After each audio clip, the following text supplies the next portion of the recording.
మీనరాశి వారికి వృత్తి ఉద్యోగ వ్యాపారాలలో అనుకూలమైన మార్పులు ఏర్పడతాయి.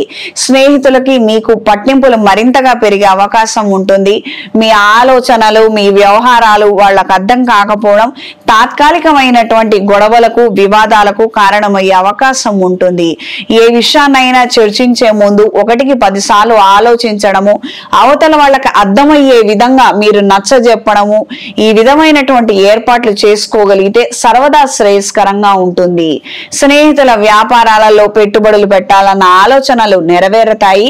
కార్యానుకూలత మరింతగా పెరుగుతుంది. కుటుంబ పరమైనటువంటి అంశాలలో మంచి పురోగతిని సాధించగలుగుతారు. క్రితం వరకు ఉన్నటువంటి కొన్ని సమస్యలు తొలగిపోవడము మీ మానసిక సంతోషానికి కారణమవుతుంది. అందరూ కలిసి ఏదైనా దైవ దర్శనానికి వెళ్ళాలని, విహారయాత్రలు చేయాలి అని అన్న ఆలోచనలు మరింతగా పెరుగుతాయి, కార్యరూపం దాలుస్తాయి. ముఖ్యమైన శుభకార్యాలకు అటెండ్ అవ్వగలిగినప్పటికీ కొన్ని కార్యక్రమాల నిమిత్తం అవ్వలేనటువంటి పరిస్థితులు ఏర్పడవచ్చు. ఈ మీనరాశి వారు కార్తీక మాసంలో అఘోర పాశుపత హోమాన్ని జరిపించండి, మంచి ఫలితాలను పొందగలుగుతారు. కార్తీక మాసంలో 1,00,000 ఒత్తులు లేదా 1000 ఒత్తులతోటి ఆవు నెయ్యి అష్టమూలికా తైలంతో దీపారాధన చెయ్యండి. ఈ రాశిలో జన్మించిన స్త్రీలకు మనస్తృప్తి మరింతగా పెరుగుతుంది. కొంతమందితో మాట పట్టింపులు ఏర్పడుతున్నప్పటికీ, వివాదాలు అవుతున్నప్పటికీ నిర్లక్ష్య ధోరణిని మీరు ప్రదర్శించగలుగుతారు. వ్యాపార రీత్యా మీరు తీసుకునే నిర్ణయాలు తిరుగులేనటువంటి విధంగా ఉంటాయి.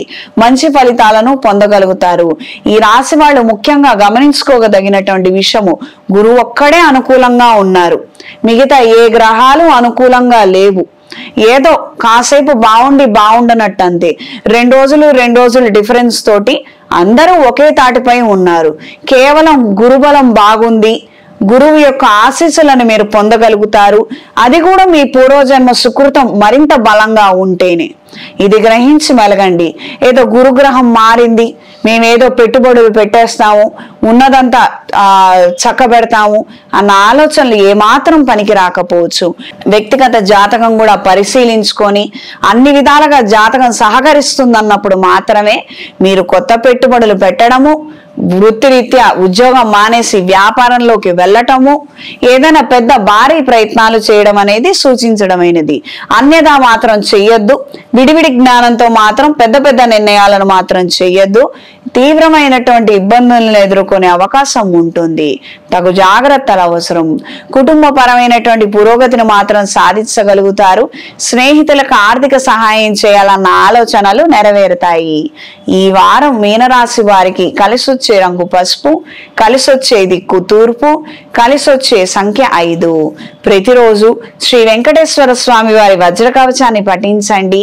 ఈ కార్తీక మాసంలో శివపురాణం ప్రదోషకాల సమయంలో విని తులసి కోట దగ్గర దీపారాధన చేయండి.